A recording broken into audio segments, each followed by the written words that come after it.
As Terminator Dark Fate bottoms out, performing worse than anyone ever expected, Tim Miller has had the following to say. Number 1, I actually like this movie. Number 2, it's all James Cameron's fault. So hey there. So today I want to return to that wonderful world of Skynet, where essentially Skynet managed to win by simply putting Tim Miller in charge. Who would have thunk it? You didn't need robots going back in time. You didn't need to fight the resistance. All you needed to do was have somebody go out, add a little dash of wokeness, and voila, instant killer. Man, good times, huh? Good times. Now, before we get into this, and before we look at these box office numbers, and wow, they are abysmal, if you like this kind of content, you want to help an umbrella out, help her get her interactions up. Our interactions consist of not only subscribing, not only sharing videos, but just liking, commenting. You can even say, interaction. That's all we need out there, and thank you in advance. Also, we have a comic book. It has a week left, and it is a message to gatekeepers out there. We don't have to walk lockstep. We can defy you. If we want to take back our hobbies, if we want to be able to enjoy things, that's how we do it. We create our own endeavors. If you want to check that out, thank you in advance. A link is in the description. So when we're talking about this movie and its performance right now, look at these numbers. And really think about this. Again, this movie cost $185 million to make, and it probably doubled that when we're talking advertisement. So you have $59,531,000 made domestically. Internationally, $189,800,000 for a worldwide box office of $249,331,000. Now, when you look at these box office numbers, you really get a clue of how bad this is. You can follow charting, see how this is rising, and it's bad. But when the reviews come in, it's much, much worse. Now, what you get out here is you get this prediction of a high-low. If it's doing high, well, hey, it's still performing at its optimal range within this lower skew. And if it's performing at the bottom, obviously, it's the reversal of that. This movie, it's dropped below the bottom. It's fallen through. So when we were talking about going from, say, 90 million to about 62 million at worst, yeah, this movie, it's performing at 59 million and change. When we look internationally, too, the numbers that we're seeing, they are bad. We do have the Chinese box office that's actually bringing in $50,720,000. But after that, you look at the places that are actually cracking 10 million. There's no cracking 20 million, but that tells you a story that is sad, and it is woefully sad considering we're talking about Terminator. Now, we had an interview with a Hollywood Reporter talking to Tim Miller. And remember, Hollywood Reporter, they decided to shill for this movie, and shill heavily. But they said, Terminator director Tim Miller reflects on box office trauma. And James Cameron's fights, I'm processing. I gotta try to process this. The filmmaker has no plans to work with Cameron again because he wants to retain control of his own films. It has nothing to do with whatever trauma I have from the experience. Now, you'll notice in interviews like this, all fingers point to someone else. That's probably standard fare in any profession, but it's amazing how this guy goes out. His ego is out of control, and yet it's someone else's fault. Now, that guy, he of course has an ego too, but still here. So on the surface, Terminator Dark Fate had a pedigree for success. Series creator James Cameron and star Linda Hamilton were back for the first time since 1991's Terminator 2 Judgment Day. Director Tim Miller was hot off a surprise hit Deadpool, and the film received the franchise's strongest reviews since T2 with a solid 71% rating on Rotten Tomatoes.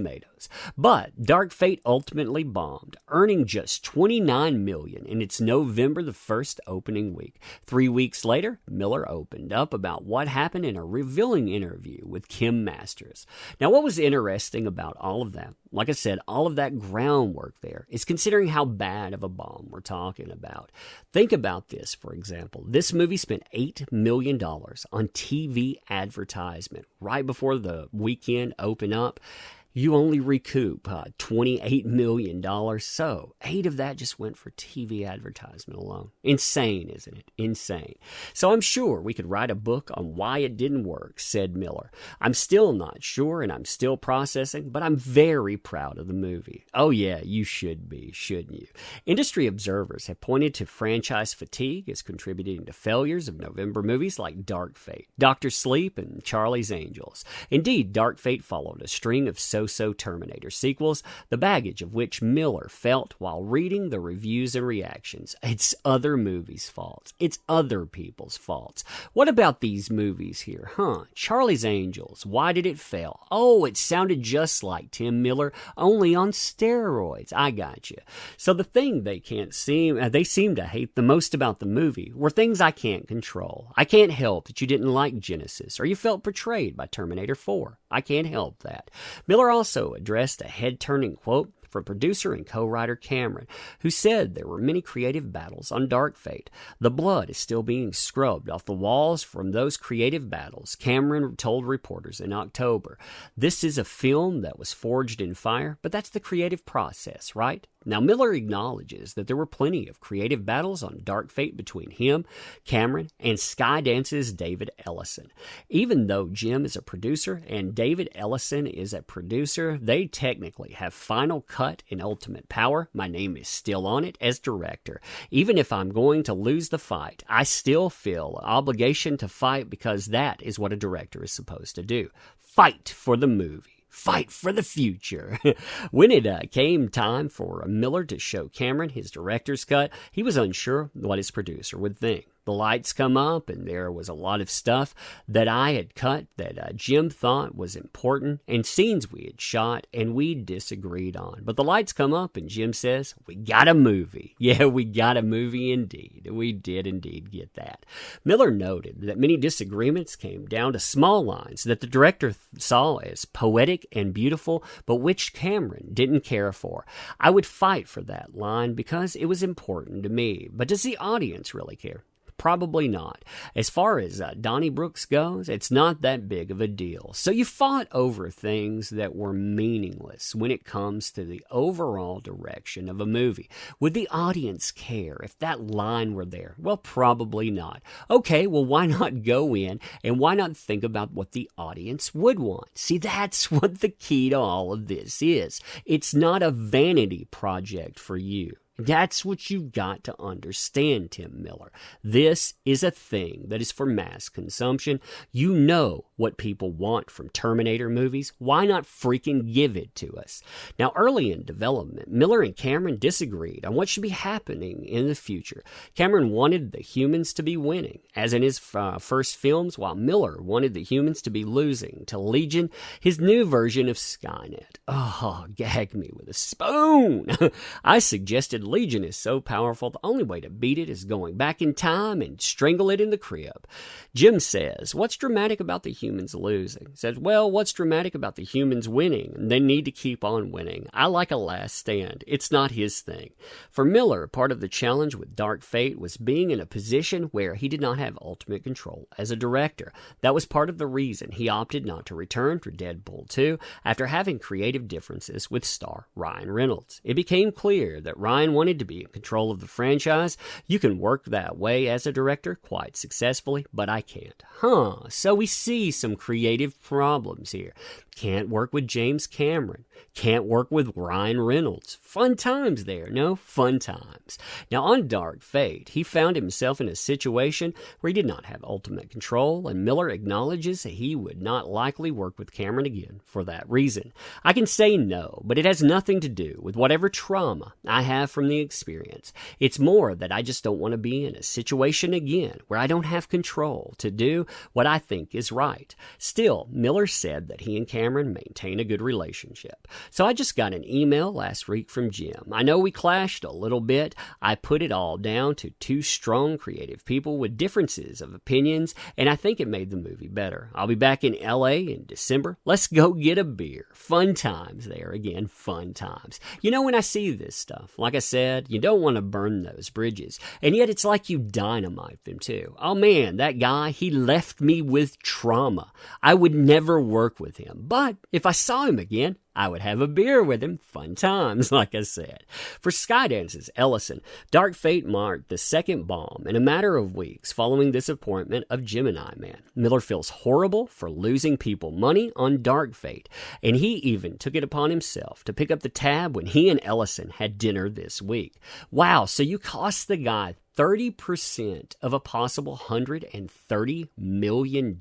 Yeah, but you picked up the tab for dinner. What a great guy you are. Can you imagine that? Well, I picked up the dinner tab. I mean, what kind of thing? I bought dinner for a billionaire, he says, aware of the irony. After the bomb, most directors might worry about being sent to director's jail, but Miller noted he had a long career of visual effects pro before directing. He'll be fine no matter what. So he goes through this, finishes that up, but you get this idea here. You also have this note at the very end that says something that I've noted. I noted in another movie that he's basically had a project canceled now. He had something that was supposed to come out, but, nope, got it scrapped. Can't have that iteration of an X-Men movie, and it sounds like it's connected to this. I mean, it was blamed on the merger, but still, when you think about it, who would ever trust this guy again? Would you give somebody that basically had holes in their pockets control of your finances? For me, I say not. But then again, this is Hollywood, so I don't know. I do find this interesting, no matter what, how quickly people forget why they fail, or they don't understand that at all. When he's reading the reviews, the only thing he processes, for example, is, I don't like this about Genesis. I don't enjoy this about other movies. How could you lead us this way? He didn't process the ideas like, hey, that middle finger to the fans, they didn't enjoy it. Him going out and saying that this stuff, it wasn't for you, you should walk away. Well, people took that advice.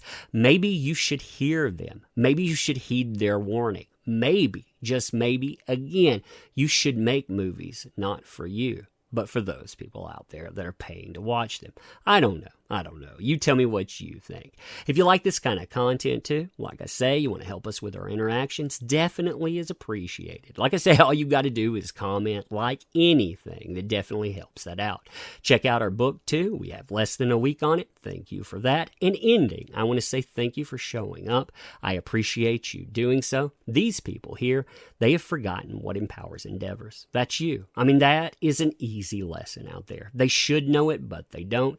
I'd never want to be like that. That's why I always end videos saying thank you. I do appreciate you. Leave comments, pro and con, start up conversations, have a lot of fun, and we'll be doing this again pretty soon. So thank you and